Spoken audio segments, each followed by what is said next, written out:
me your name and I'm out the loop. I get with you. Pick up the phone.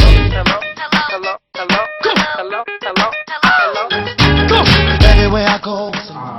With me here today, Alex. It's a pleasure to be here this evening speaking to you on this very subject that is dear to my heart. I don't know if it's by sheer coincidence or Mr. Agabi took advantage of information to put on the table what you might consider the old generation of electronic payment pioneers to what the new initiative of the central bank is doing. It might surprise you to learn that Deji here, who is being introduced to us as staff of GT Bank, was the pioneer of mobile payments.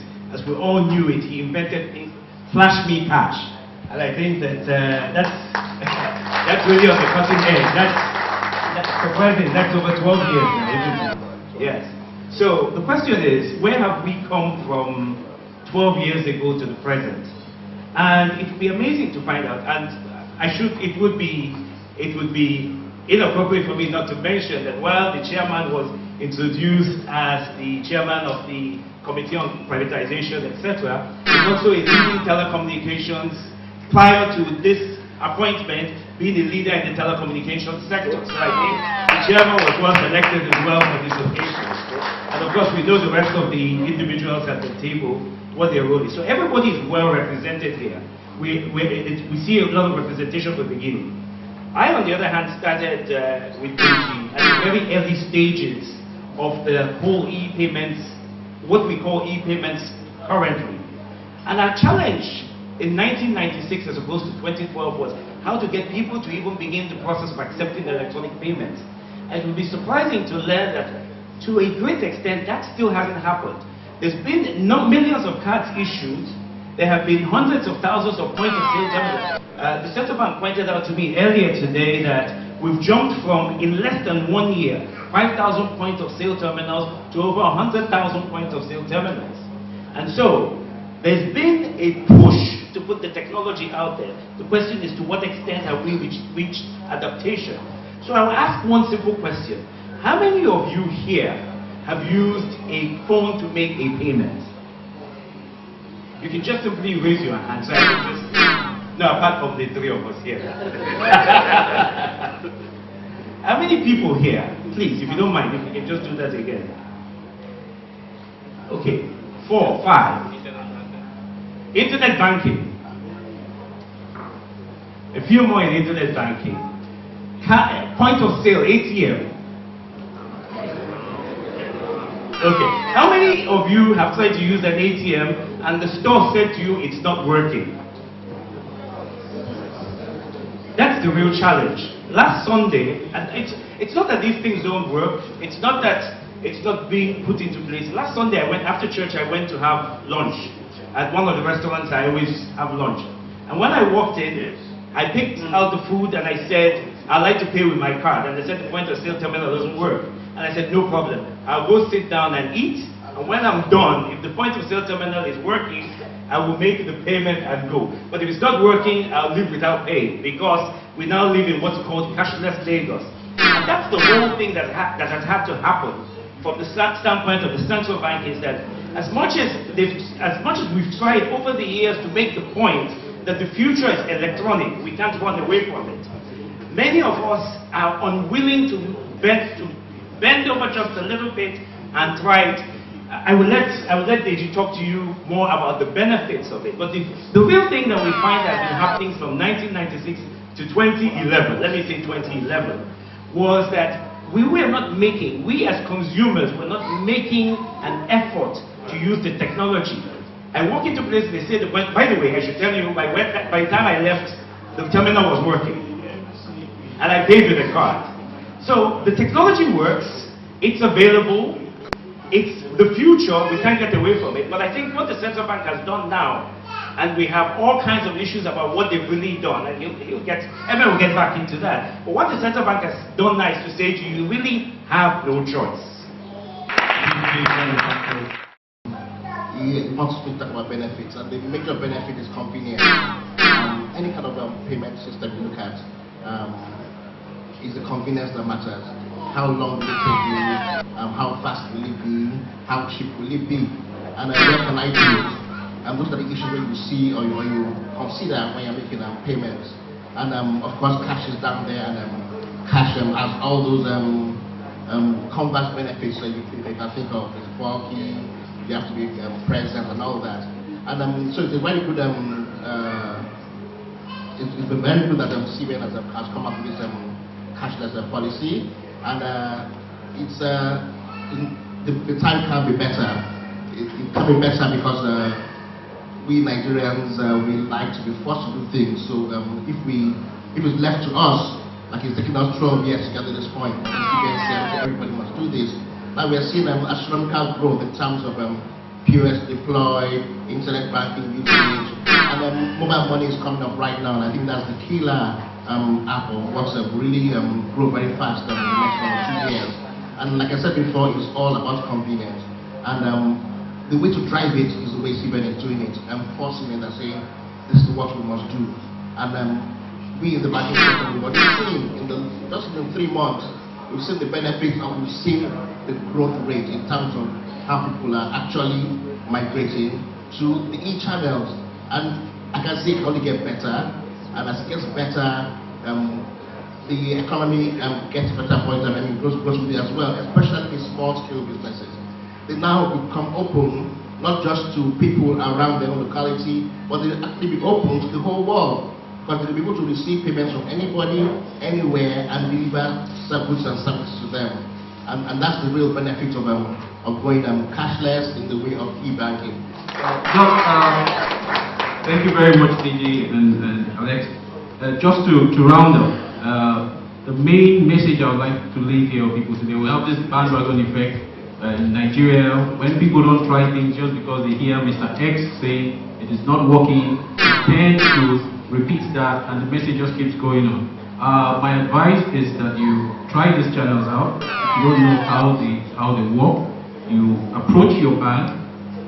If you're a merchant or you run an organization, call your bank and ask them how can you migrate your processes to an electronic means channel of payment or running your transactions, so that you also join in reaping the benefits that this helps to have. However, it's also nice to also come with a different tack. At the table where I was sitting, I told them the main reason for doing this thing, because we've heard several people complain, oh, we're being forced, it's fiat, why should the central bank just come up with this rule without really sensitizing people? Sensitization will not end, we'll keep doing that. But it'd be nice for you to know that ahead of this policy, the bank conducted a survey that showed that only 10% of people that walk through banks transacted any business above 150,000 naira. That's where that magic 150 came from. But what that means invariably is 90% of us are subsidizing what 10% of the people and their corporations are doing. The bullion vans that are moving their money are killing people on the streets. The COTs that we get charged from banks and the hidden charges, so-called hidden charges we hear about, are all in an effort, because the banks don't run charities. They're trying to write off the expense that they incur from doing all that. So if you understand that the CBN is trying to save this amount of money so that it will come to the hands of other people. To be nice, I'll have to throw maybe 1 or 2 more questions to Pick up the phone. Why was it necessary to license the providers of points of sales terminal? For me, from a purely technical standpoint, you have device, you have network, you have access. And that, to me, is a key to licensing suppliers of a PC in the IT world. You can have Dell, you can have HP, you can have even closed systems. Or once you have a network interface card, or it comes built in, you have an internet port, you can connect to the internet, or you can connect to part of the local area network. But I found out that from what I read in the press, that CBN had to license point of sales terminal providers. Why must they have the license? It's an access device. If once it is stamp approved by either CBN or NCC, why do providers have to be licensed? That's my first concern. I don't want to know what a central bank makes because central bank in the first instance is an organization that does not believe in the rule of law. Because you don't control your budget. We said you should bring it, you don't bring it. But then at the appropriate time we discuss that. But let me quickly put this. Because if you cannot control your budget, the way our people are being punished is not fair.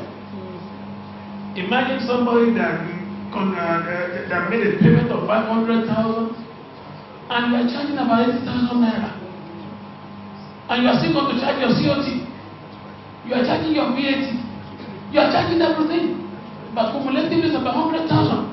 It means you have lost almost 20% of that money. Who checks that? Why are you giving that to? I'm saying this is equal to we have taken up the CBN governor because our people have been maltreated. I am a politician. And that is where I take my daily bread. Because if they did not send me to the National Assembly, I will not have an opportunity of being a senator. So in the first instance, this is just opportunity to let the gathering know that presently the National Assembly is taking into account the sovereignty of our people. We have people outside there, the consultants that are compiling the pains of our people. And I know by the time we have 167 million Nigerians, Lagos controlling minimum of 20 million. Now with 100,000 in 3 months, isn't it? Yes. Now, I can tell you another. But what we need to tell you at this very point in time, at the appropriate time, the appropriateness is about 1 or 2, 3 weeks. We will review because there are a lot of people that have written petitions on this. Imagine Okada man that went to the petrol station and look at the numbers of Okada riders we have in Lagos State. Now I went to buy fuel. The man will now to sell to them. But by the time the woman is remitting the money to the bank, he's being charged. Who takes the responsibility? And I can tell the first subsidy is not to cover that one for that petrol station. You can see the problem. And I'm telling you, as a politician, I will converse that our people, we do not add enough burden on them because they are already stretched and we don't want untold hardship on them. Pick up the phone. Your name and number out the beef, I get with you. Pick up the phone.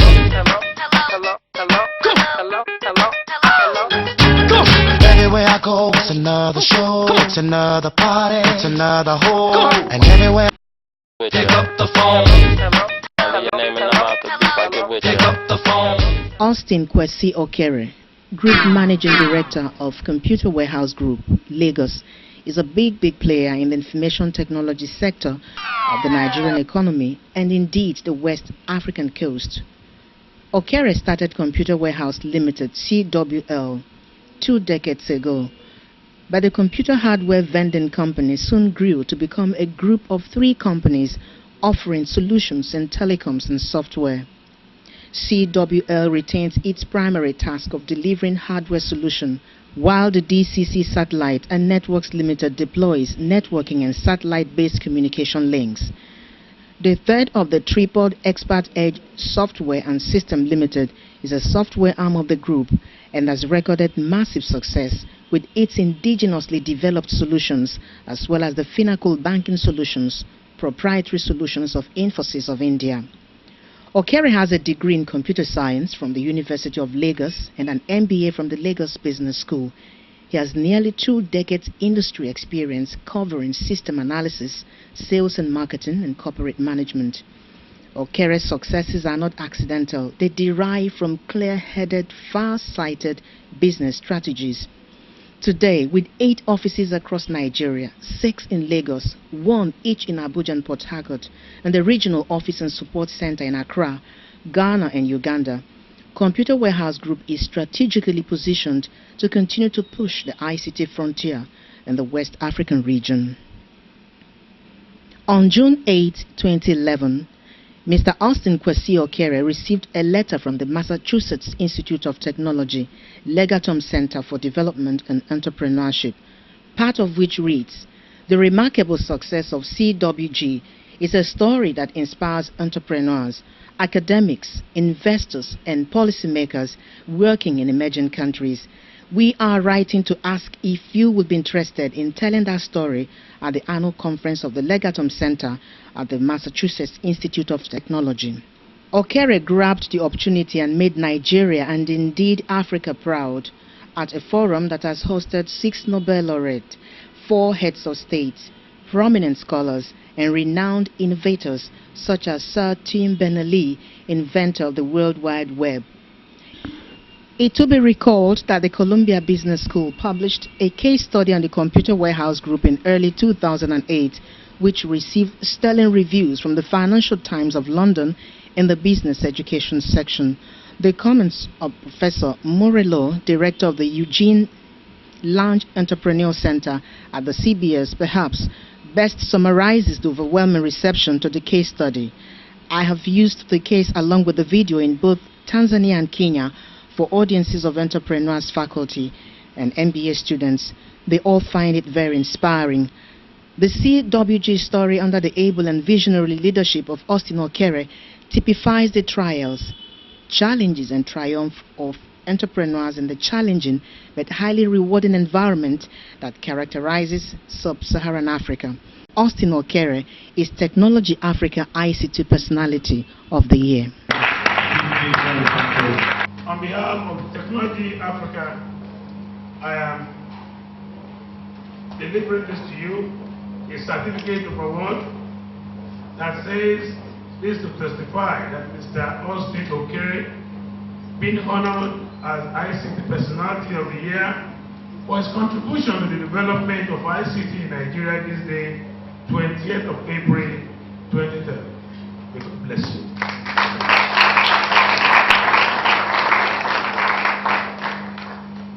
Thank you so very much, sir.